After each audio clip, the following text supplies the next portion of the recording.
பார்த்து நம்பியார் ஆச்சரியவர், வாயா தோஸ்து வாயா அப்படி இப்படின்னு சொல்லி பேசிட்டாக்க, நம்பியார் இதெல்லாம் பண்ணிட்டு இருக்கிறாரு, இப்படி இப்படிலாம் கண்ணை குருடாக்கிட்டு இருக்கிறாரு, இப்படி இப்படிலாம் பிச்சை தொழில் எடுக்க வச்சுட்டு இருக்கிறாரு அப்படிங்கிற விஷயமெல்லாம் தெரிய வரும்.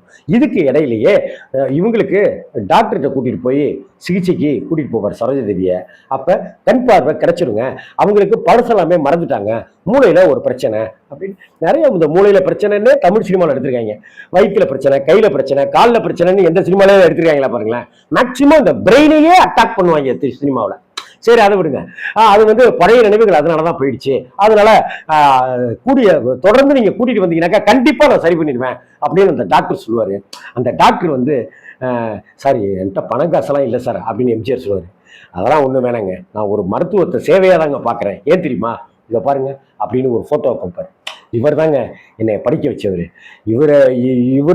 இவருடைய பையன் தாங்க எனக்கு மருத்துவம் படிக்கிறதுக்கே உதவி செய்த கடவுள் அப்படின்வாரு. அந்த படத்துல இருக்கிறது யாருன்னு பார்த்தா எம்ஜிஆருடைய அந்த வளர்ப்பு அப்பா. அந்த பையன் எனக்கு உதவி செஞ்சாருங்கன்னு சொல்றது எம்ஜிஆர் தான் அந்த டாக்டர் சொல்லுவார். ஆனா அதெல்லாம் தெரிஞ்சுக்கிட்ட நம்ம மக்கள் திலகம் நான் தான் அது அப்படின்னு சொல்ல மாட்டார். நான் தான் அது அப்படின்னு சொல்றது நல்லா இருக்குதுல்ல, அதனால சொல்ல மாட்டேன். அதுக்கப்புறமா இங்க நம்பியாருடைய சூழ்ச்சிகள் எல்லாம் தெரிஞ்சிடும். எம்ஜிஆர் ஏதாவது செஞ்சிருவாரு அப்படிங்கிறதும் நம்பியாருக்கும் புரியும். அதனால அவங்க பேர்ல ஒரு கண் இருக்கட்டும் அப்படிங்கிற மாதிரியே இருக்க, யாருக்கும் தெரியாம சிகிச்சைக்கு கூட்டிட்டு போயிட்டே இருப்பாங்க. ஒரு கட்டத்தில் அங்கிருந்து விலகி போயிடலாம் அப்படின்னு இருக்கும்போது சரோஜாதேவிக்கு கண் பார்வை வரணுமே அப்படிங்கிறதுக்காக வெளியில கூட்டிட்டு போனவரை அவங்க ஆளுங்கெல்லாம் பிடிச்சிட்டு எம்ஜிஆரையும் குருடனாக்கிடுவாங்க. அந்த மருந்தை போட்டு என்னப்பா அதையோ எங்க மேல ஊத்திடாதீங்க, அப்புறம் நாங்க படம் பார்க்க முடியாது அப்படிங்கிற மாதிரி நான் திருச்சி மேலக்கல்கண்டாரக்கோட்டை சண்முகா தேட்டர்ல 7ஆவதா 8ஆவதா பார்த்துட்டு இருக்கும்போது ஐயோ நம்ம கண்ணையும் பிடிக்கிறவங்க போல இருக்கு அப்படின்னு நான் பயந்தே போனேன். சரி, நல்ல வேலையா அது மாதிரிலாம் தேட்டருக்காரங்க செய்யல. அதுக்கப்புறம் பார்த்தா எம்ஜிஆருக்கும் கண்ணு போயிடும், சரோஜாதேவிக்கும் கண்ணு போயிடும்.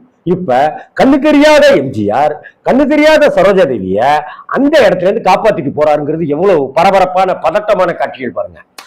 அதுக்கு அங்க இருக்கிற அந்த கூட்டத்துல இருக்கிற நாகேஷ் உதவி செய்வார். நாகேஷ் காமெடியன், அவர் உதவி செய்து நல்ல மனம் கொண்டவராத்தானே இருப்பாரு, அப்படி காப்பாத்துவார்.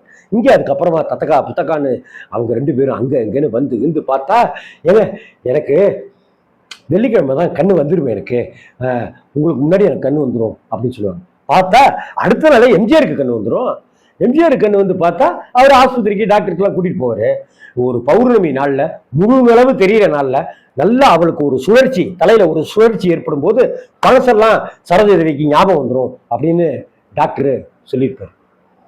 அப்ப பாரு பௌர்ணமி நிலா அப்படி இருக்கு அப்படின்னு, அப்படியா முழு நிலவா இருக்கா, அப்படியா அப்படின்னு சொல்லிட்டு, அன்றொரு நாள் இதே நிலவில் அவன் இருந்தால் என்னருகில் அப்படின்னு சரோஜாதேவி பாடினாக்க சரோஜாதேவியை உலுக்கி எடுத்துருவார். இந்த பாட்டு உனக்கு எப்படி தெரியும் சொல்லு, இந்த பாட்டு உனக்கு எப்படி தெரியும்?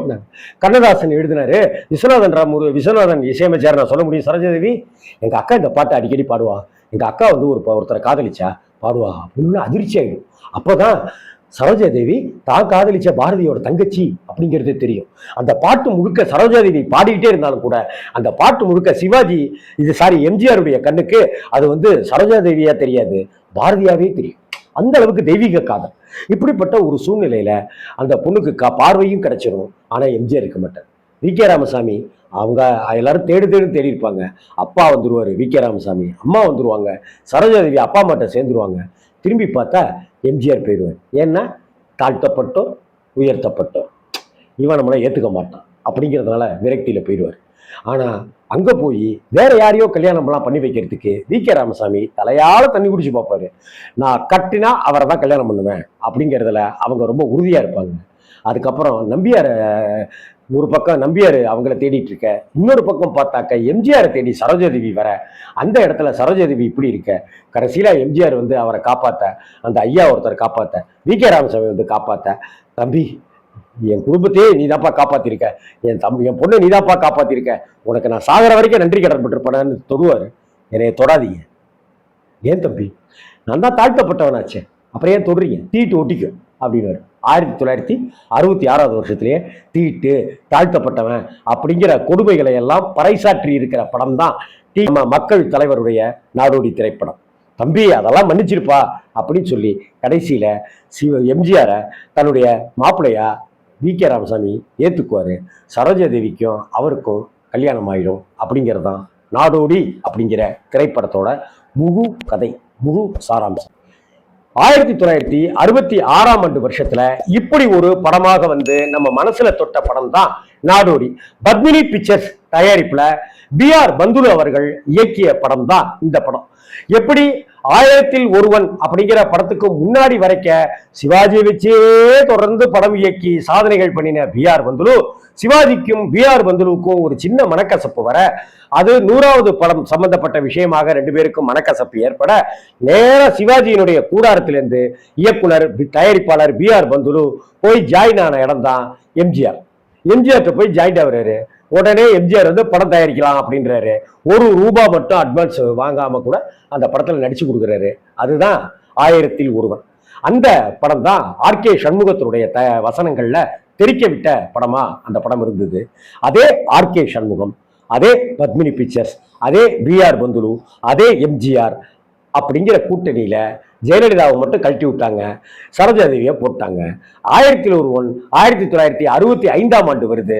1966வது வருஷத்துல திரும்பவும் பி.ஆர். பந்துலுவுக்கு வாய்ப்பு கொடுத்து அது ஒரு பிளாக் அண்ட் ஒயிட் படமா வருது. அதுதான் பி.ஆர். பந்துலுவுடைய எம்ஜிஆருடைய நாடோடி திரைப்படம். இந்த அந்த டீம் தான். ஆனா அதுல பட்ஜெட் ரொம்ப எகிரிடுச்சு, லாபமும் நல்லா தான் வந்துச்சு. ஆனா இதை பிளாக் அண்ட் ஒயிட் படமா எடுத்து இன்னும் லாபம் சம்பாதிக்கணும்னு பி.ஆர். பந்துலு ஆசைப்படுறாரு. அதனால வண்ணப்படமா கொடுக்காம கருப்பு வெள்ளை படமாவே கொடுக்குறாரு. இந்த படமும் தெரிக்க விடுகிற மிகப்பெரிய வெற்றியை அடைஞ்சதுங்கிறதுல எந்த மாற்றமும் இல்லை.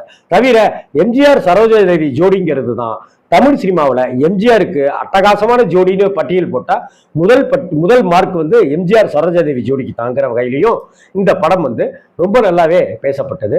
நாகேஷோட காமெடியும் ஆரம்பகட்ட நாகேஷனுடைய ஆரம்ப கால படங்கள்ல இந்த படமும் ஒண்ணு. அதுவும் இந்த காமெடியும் ஓரளவு ரசிக்கும் வகையில இருந்தது அப்படிங்கிறதையும் நாம பார்க்கணும். மற்றபடி இந்த படத்துல நம்பியாருடைய வில்லத்தனங்கள் அப்படிங்கிறது பெருசா இல்லைங்கிறது கதையினுடைய அமைப்பை இப்ப பார்க்கும்போது நமக்கு அப்படி தோணலாம். அதே போல அந்த தாழ்த்தப்பட்டவர் உயர்த்தப்பட்டவர்கிற அந்த விஷயத்தையும் இன்னும் பொலிர்னு சொல்லியிருந்தா அந்த படம் இன்னும் பெரிய வெற்றியை சந்திச்சிருக்குமோ என்னமோ அப்படிங்கிறதையும் பார்க்க வேண்டியிருக்கு. அதே சமயத்துல பி.ஆர். பந்துலுவை பத்தியும் நான் ஏற்கனவே சொல்லியிருக்கேன். தன்னுடைய முதல் படத்திலிருந்து பி.ஆர். பந்துலு அவர்கள் வீரபாண்டிய கட்டபொம்மன் மாதிரி, கப்பலோட்டிய தமிழன் மாதிரி, பலே பாண்டியா மாதிரி, கர்ணன் மாதிரி எத்தனையோ படங்களை சிவாஜியை வைத்து கொடுத்த பி.ஆர். பந்துலு அவர்கள் ஒரு கட்டத்துல 100வது படம் என்னுடைய படமா இருக்கணும்னு அவர் ஆசைப்படுறாரு. ஆனா கடைசியில ஏ.பி. நாகராஜனுடைய நவராத்திரி திரைப்படம் தான் சிவாஜியோட 100வது படம்னு சிவாஜி சார் அறிவிக்க வேண்டிய சூழ்நிலை ஒன்று ஏற்படுது. இதனால் கோபமுற்ற இயக்குனரும் தயாரிப்பாளருமான பி.ஆர். பந்துலு அவர்கள் எம்ஜிஆரை நாடி சென்று தேடி வந்த மாப்பிள்ளை உள்ளிட்ட ஏராளமான படங்களை எடுத்தார். அப்படி படங்களை எடுத்தவர் கடைசி வரை சிவாஜியுடன் இணையவே இல்லை என்பது வருத்தத்துக்குரிய விஷயம்ங்கிறத இந்த இடத்துல பதிவு பண்ணணும்னு ஆசைப்படுறேன். ஆனா நாடோடி படத்துல என்னென்ன பாட்டெல்லாம் நாடு அதை நாடு அதை நாடாவிட்டால் ஏது வீடு அப்படின்னு நிறைய பாடல்கள். இது வந்து கவிஞர் வாலி எழுதினது. இந்த படத்துல கவிஞர் வாலியும் எழுதியிருப்பார், கவிஞர் கண்ணதாசனும் எழுதியிருப்பார். ஒரு நிமிஷம் என்ன இந்த நாடோடி திரைப்படத்துல பி.ஆர். பந்துலு சார் படத்துல, எம்ஜிஆர் அவர்கள் படத்துல, சரோஜாதேவி எம்ஜிஆர் ஜோடி போட்ட படத்துல கவிஞர் கண்ணதாசனும் கவிஞர் வாலியும் பாட்டு எழுதியிருந்தாங்க. பட்டத்துல தெரிக்க விட்ட பாட்டுகள் தான். எல்லா பாடல்களுமே மிகப்பெரிய ஹிட்டு தான். ஃபர்ஸ்ட் எடுத்த உடனே பாட்டு சொன்னல, உலகமெங்கும் ஒரே மொழி உள்ளம் பேசும் காதல் மொழி அப்படிங்கிற பாட்டு பாரதி. அப்புறம் நாடு அதை நாடு செம ஹிட் இந்த பாட்டு. ஹார்மோனியத்தை வச்சுட்டு எம்ஜிஆர் பாடுவாரு. அவர் ஹார்மோனியம் வாசிக்கிறத கொஞ்சம் கவனிச்சு பார்த்தீங்கன்னா தெரியும் அவர் எவ்வளவு அதுக்காக அக்கறை எடுத்துக்கிட்டு சிரமப்பட்டிருக்காரு அப்படிங்கிறது நமக்கு தெரியும் நல்லாவே.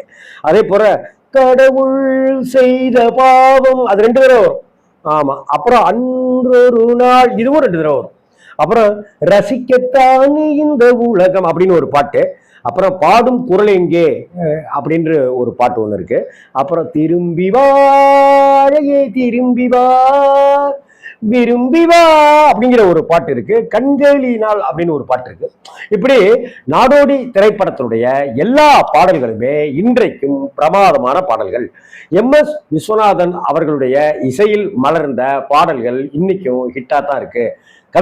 கவியரசு கண்ணதாசன் அவர்களுடைய பாடல்கள் அனைத்துமே நம்ம மனசை கவரும் வகையில இருக்கு. எம்ஜிஆருடைய இயல்பான நடிப்புல பல படங்களை நம்ம பார்த்திருக்கலாம்.